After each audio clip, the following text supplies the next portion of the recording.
Hello guys, welcome to my channel. So today's video is going to be fall dinner ideas. I'm going to share with you 5 easy fall dinners.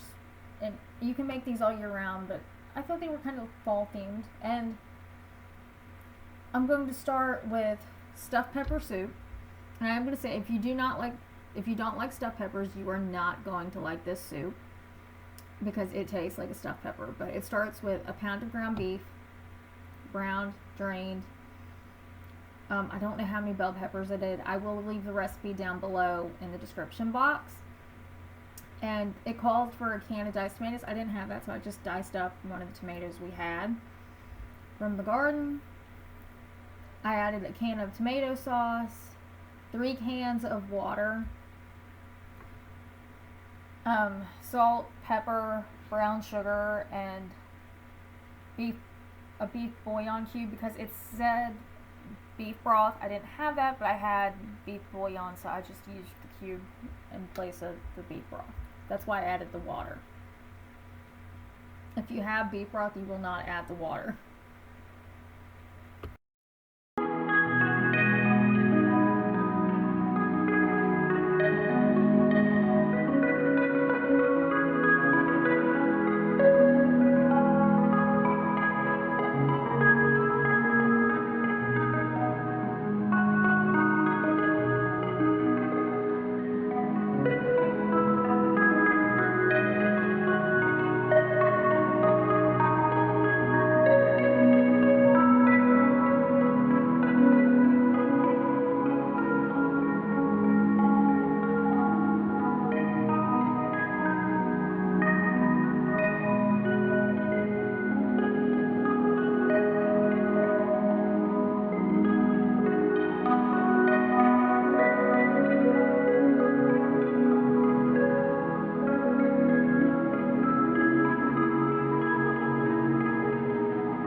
This is what it looks like once everything has been added in, and I'm just stirring it up. I brought this to a boil, let it simmer for a little bit until the peppers were tender, which in my case means dead, because my mom will not eat a pepper if it has a crunch to it. I don't mind it, but my mom doesn't like it, so yeah. This is what it looks like when it's done. I added mozzarella cheese on top of mine because I like cheese on my stuffed peppers. That's completely up to you. You don't have to add cheese, but I did, and I liked it. My brother was picky about it, but he ate 3 bowls, so I'm gonna guess and say that means he liked it. Okay, so I have a Crockpot meal tonight, rainbow chili. That's what it is supposed to look like. This is the recipe I'm kind of following. I don't have a packet of chili seasoning, so I'm going to have to do my own. And I'm going to add some bell peppers because we have some from out of the garden. So, and it calls for red onion. I don't have red onion, I have white. So I'm going to do white onion, some bell pepper, roughly a cup of carrots because these are out of the garden and I didn't measure, some diced tomatoes, can of corn. It didn't say to drain it, so I'm not going to. Chili beans. For my seasoning, I'm going to do chili powder, cumin. It says fresh garlic. I don't have fresh garlic, so I'm going to do garlic powder and ground cinnamon. And there's a pound of ground beef already in the crock pot. So what I did was just add the ground beef to the bottom of the crock pot, spread it out as well as I could. That way it would cook, because it's not cooked when it goes into the crock pot, which was so weird to me. I've never made a recipe where the ground beef wasn't cooked first if it went into the crock pot, but this one it wasn't. But it cooked, surprised me, but it cooked fine. So I just added everything on top of it. I don't have measurements for the seasoning I used. I just kind of eyeballed it. And then I cooked it on high for 6 hours after everything was added and stirred into the crock pot.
After it's done, I just top mine with cheese. You can top yours however you like.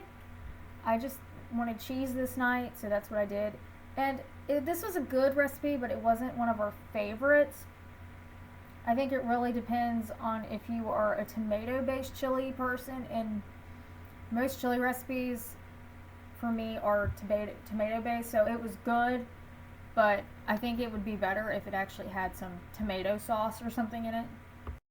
Okay, so the next recipe is a sheet pan dinner. I just did potatoes, carrots, and chicken. You can do sausage if you'd like. You can add broccoli or green beans to this. We just had potatoes and carrots on hand, so that's what we used. And the potatoes and the carrots are out of my garden. But first, I just cut the potatoes up into I wouldn't say bite-sized pieces. They were a little bit bigger than that, but just cut them up to the size I liked. You'll see in a minute. And then I tossed the potatoes and the carrots with some olive oil and added some salt and pepper. Baked those for about 25 minutes. And then I added my chicken tenders and topped those with salt and pepper and put those back into the oven until they were done, which was about another 20 minutes. But this really depends on how done you like your potatoes and carrots. If you like them, like I like my potatoes soft, so, but this overall shouldn't take more than an hour. If you want your stuff a little bit more done, cook them longer, and don't overcook the chicken. So that's why I started the potatoes and the carrots first, because I knew they would take longer. And I would have just I checked the potatoes and carrots in between a few times to make sure they were to my liking before I added the chicken. Because I've been cooking long enough at this point, I know how much longer something's going to take. Just off of how done it is. That doesn't really make sense, but you learn, as you cook, you learn how long it takes stuff to get done based off the size, so yeah.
But this is what it looks like when everything is done cooking.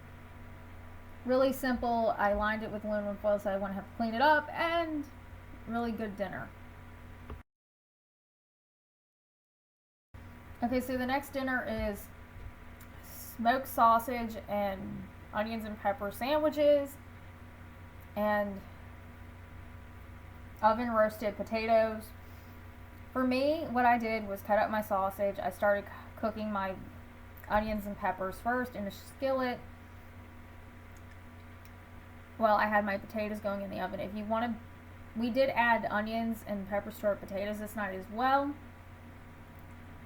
And I wanted a sandwich this night. I don't know why, but I wanted a sausage, onion, and pepper sandwich. So that's what I did. I took out some of the hoagie rolls we had, toasted those up,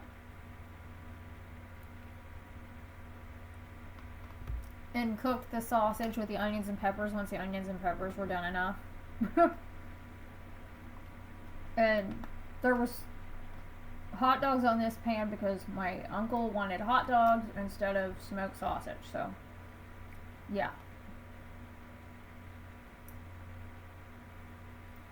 But this is what my dinner looked like this night. I just served my potatoes with some ketchup because I have to have ketchup with my potatoes. I'm just one of those people. I didn't add anything to the sandwich, but if you want to, you could add cheese. Okay, so the final recipe is goulash. I have seen this recipe a lot lately. My grandma has made this for years, and I'm just showing you how she does it.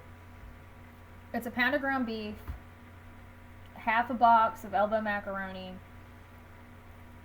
bell pepper, part of an onion, tomato sauce, and chili powder. I just started by browning up my ground beef, and then when that was browned, I drained off the grease and went from there.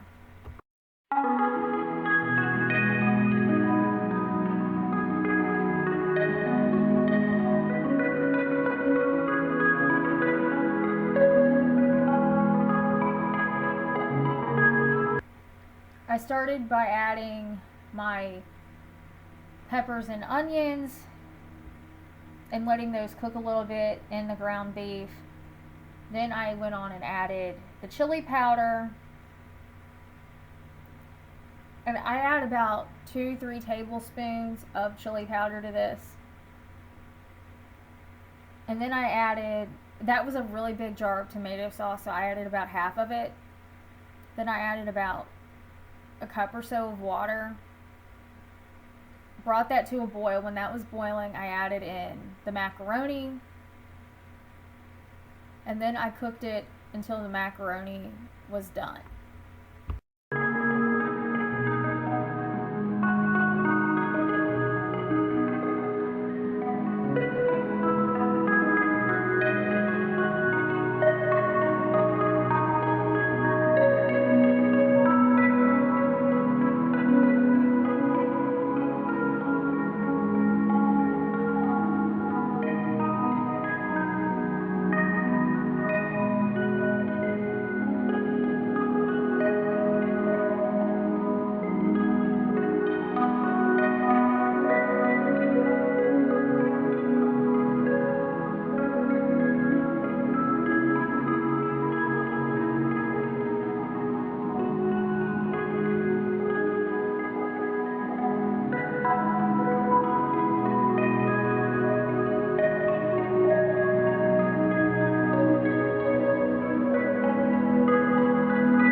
this is what it looks like when it's all cooked up. If you want to, you can add tomato juice at this point, but not a whole lot. I added a little bit for my grandpa, like maybe half a cup. But you don't have to do that. This is what our plates look like that night. We just had goulash with some corn and some butter bread. That's what our dinner was this night. You don't have to have anything with the goulash, but you can. And you can top the goulash with cheese. I just don't like it with cheese. So that's going to be it for these 5 fall dinners. If you like this video, give it a thumbs up. If you have not done so already, hit the red subscribe button down below. Other than that, thank you for watching, and I will see you on my next video. Bye-bye.